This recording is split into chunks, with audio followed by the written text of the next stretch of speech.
This lesson is about writing the poetry essay. Now, in an exam, you will never be asked to write a poetry essay on an unseen poem. It will be one that you have studied. So you will have gone through the whole process. You will have looked at the imagery, you'll have looked at the diction, you'll have looked at structure, you will know the poem backwards and forwards. Let's hope that is the case in an exam. But the thing is, you must please not shy away from attempting the poetry question, because there will always be one out of the 4 scene poems that's an essay question. In the same way as the contextual questions will be about the structure, the tone, the images, and so how it contributes to the theme and the message, the same thing is going to apply to the essay question. Same thing. You're just going to have to structure it differently and write one essay. Now, in grade 12, you are expected to write a poetry essay of 200 to 300 words. Now, that's approximately a page if you write about 10 words per line, if that's the way you write. So it's quite long, but it's not that hard to do. It really isn't. It is a formal essay, just like the longer literature essay, right? And you have to do it as such. You must approach this as a formal piece of writing. You can't just go write any creative piece of nonsense on the poem and think you're very clever and think, wow, I'm going to get a good mark for this creative essay, because it's not a creative essay. You will get naught. You're just going to annoy people if you do that kind of thing. Certainly hope you won't. But so you'll get a 0 mark. It's just a word of caution if you do that. You will be assessed out of 10 marks. 6 of the marks will be for your interpretation of the topic, the depth and the justification of the argument, how well you've grasped the text, in other words, what it means, and also the genre. For instance, is it a sonnet, or is it an Elizabethan sonnet? Is it an elegy? Is it an ode? What is it? And how well do you grasp that, and how well have you incorporated whatever you were asked to do in the essay? 4 marks will be for the whole structure and how logically it flows, how cohesive and coherent the essay is. And it has to do with the general style and your use of language, etc. So it's very easy to go and access the poetry grid that they use for marking the poetry essay in the exam. So I'm not going to go through the whole thing with you. You can do that on your own. Every single memorandum will have one attached. It's in an addendum at the back of the memorandum. It's there. So, but just to have a look at what you're aspiring to, you would obviously like to have 6 out of 6 for content. So look at your interpretation, look at the striking arguments that you should use, and how extensively you supported those, and how excellently your understanding of the genre and the poem in general is. So, in other words, the best possible mark there, 6. And then, of course, the other 4 marks is for language and structure. Once again, you're aspiring towards a 4. Exceptionally coherent, well-structured arguments, clearly developed. In other words, you don't jump around in your body. You have, say, 3 paragraphs where you structure it properly and you go logically from the one to the next, like a proper argument. You have your intro, which is correct. It is a thesis statement. You have your conclusion, which is a summary of what you have said during the course of the... So, in other words, if that is all in place, you're going to get a very good mark for the structure. So, we're going to look at the poem London. This is just an example. So, but it would have been a poem that you have studied, and I'm going to assume that you know the poem. Doesn't really matter, but I want to show you how to go about writing an essay like this. In fact, this was a question in the 2014 DBE March paper, and it says, and remember that in this case there will always be a general statement about the poem.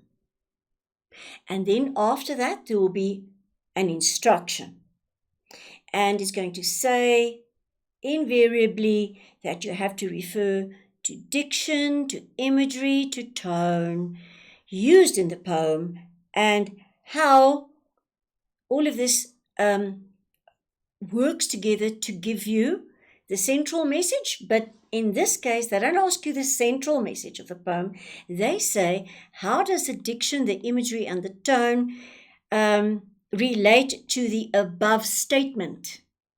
Do you understand? It's not as though it's about the poem as a whole and all the themes. It has to do with how diction, imagery, and tone shows the poet's sympathy for the poorer classes. So my suggestion to you is, of course, after having written your thesis statement, is make sure that in every body, every paragraph in the body, you mention specifically diction, aspects of imagery and tone, and how these relate to that, to the sympathy with the poorer classes. And then you give another aspect and you mention those three things. In every single paragraph, you do that. And you're going to not, sort of digress and mention things that are irrelevant, for which you will not get marks. So listen carefully. So let's do. The introduction must always be short, and it must capture the essence of what is to come. So now let us presume that, as I said, you know the poem and this is your introduction. In this powerful attack on the social inequality evident in the late 18th century, Blake's accusatory tone, remember tone? He accuses, right? It's an accusatory tone, is interwoven with diction and imagery to express sympathy. It says there, for the poorer classes, for the restriction, the hopelessness, the pain, suffering of London's poor. Because that's what we said, that's what the question was all about. So can you see what I'm saying? You're giving your introduction, you are not just repeating the question, you are responding to the question. You're already telling me where you are going to go in terms of the diction, the imagery, and the tone, and that it has to do with their hopelessness, their pain, their suffering, the restriction. So can you already see that one paragraph can be about how it suggests restriction, another paragraph can be about how it suggests hopelessness, etc. You can always use those as to demarcate your essay. You can do that if you like. So let's see what I did here. I can't remember. So let's look at the body. So now, in the body now, the first paragraph here, in stanza 1, freedom is suggested by wonder and flow. I am referring to diction, while charted connotes restriction. Remember I talked about restriction, and it looks as though this is now going to be about restriction. The poor, and we're going to talk about the poor. How are they restricted? They are restricted to the slums because the elite has taken control of the streets and the river for commerce. About the chartered London, right? Everything's chartered out to commerce. So we've got the diction here suggesting the freedom that the poor should have, but they are restricted because of the rich people chartering out the little shops and the boats and everything. It's all about their money, and the poor have nothing. We've got repetition, which is an aspect, it's a poetic device, repetition of the word marks. We've got diction again, and that implies the scars of unhealthy and miserable lifestyles, right? We have alliteration of the W sounds in the weakness and the woes. It's poetic devices, and that emphasizes the apathetic acceptance thereof. Marks of weakness, marks of woe. These W's actually suggest to us that the poor have accepted the fact that they are poor and that they have no freedom, and the rich have taken over. So, okay, you have mentioned all those things in the next paragraph. Then you can go on. It can also be an approach which is almost chronological, if you like. You can take it stanza by stanza also, if you like. So now he goes on to say Blake uses hyperbole and metonymy. Those are figures of speech in phrases like every face, and mark in every face I see. Every man and every voice, every cry, every infant, each street. So we are referring to diction as well as hyperbole here, and metonymy, because the voice, stands for something else, stands for a person. Of course, suggesting the powerlessness, the namelessness, the lack of identity. So to express the powerlessness and the facelessness. Remember that's been mentioned in the introduction. So now I'm carrying on in this paragraph about the facelessness, right? In the previous paragraph, it was about the restriction, remember? Now it's about how powerless they are, how faceless they are, and how they lack identity. I'm referring to tone, remember? I've referred to diction, I've referred to figures of speech already in this paragraph. So a tone of utter anger and disgust is experienced by Blake when he perceives the debilitating effect of power and poverty. Okay, another paragraph. Let's go on, some more. And then he goes on to blame the rich. It's about the culpability of the ruling forces, the palaces, right? And in other words, the royalty and the governments, all those things are to blame. He talks about the blood that flows down palace walls. So it's conveyed through the hyperbolic statement that the hapless soldier who has to go and fight when he has no wish to go and fight, but he's forced by people in power, and then he has to die on the battlefield. So he is hapless. He is not happy about going to war. And his blood is running down palace walls, suggesting that the rulers must be held accountable for the unhappiness and the death of these people. The soldier's sigh, I'm referring to diction here, suggests his unwillingness to go to war and his powerlessness again to stand up. Now it's his powerlessness to stand up against the rulers. He has no option, he has to go. He's ordered. If not, he'll go to jail or he'll be killed or whatever, but he has to do it. And then he goes on to talk about the churches, and he's also blaming them, not only the rulers. He calls the church blackening church. Again, we are talking figures of speech here, and a blackening church. It actually has to do with the chimney sweeps that work as children, and they come out, black with soot.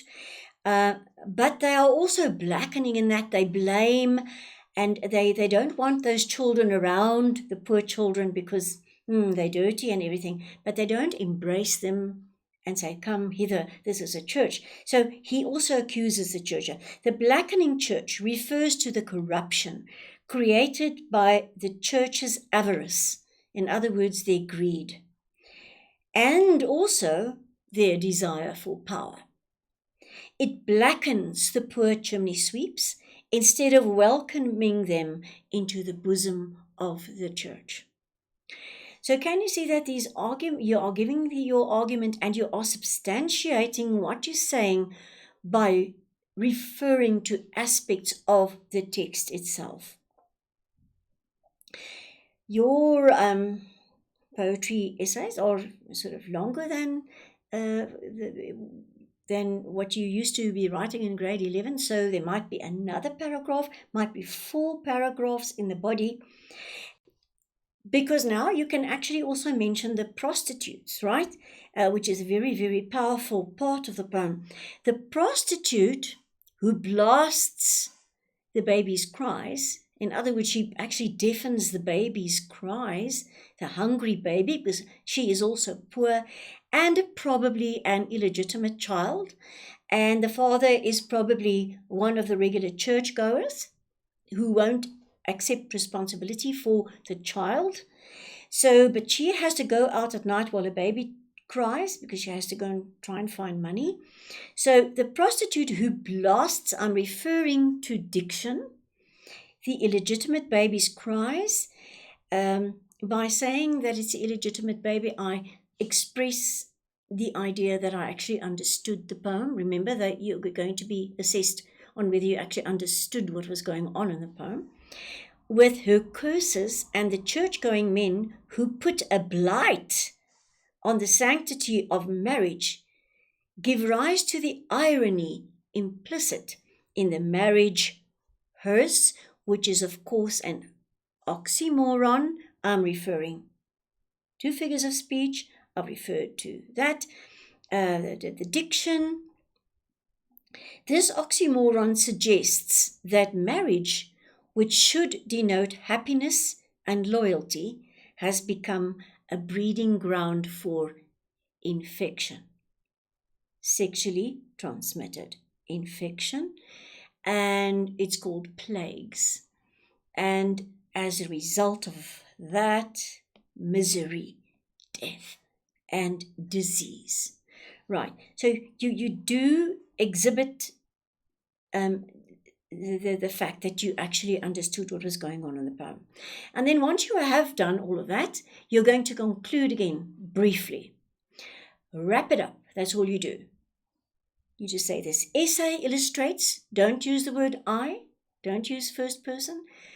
This essay illustrates how Blake's use of diction, tone, and imagery, ask yourself, can you see how it's almost a checklist for yourself at the end? When you assess your own argument and you say, this is what I did in my essay, you are also checking, have I actually answered the question properly? So then you say, this essay illustrates, and ask yourself whether that's true, that Blake's use of diction, tone, and imagery contribute to express sympathy for London's poor and disgust towards institutions of power. So can you see how the sympathy is a tone word there, is sympathetic, and the disgust also refers to his tone. So he uses all of that, and you've brought it all together in a conclusion. And that's all you need to do. It's a simple procedure. Just follow it and follow the instruction, and you can't really go wrong. And stick as far as you can to the maximum number of words, which is 300 for you in grade 12.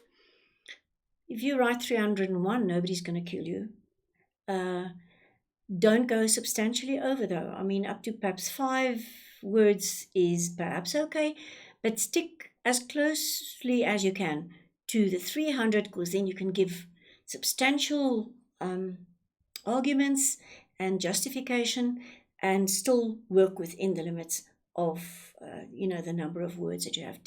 Make use of the 300 words, but don't go substantially over this. So good luck.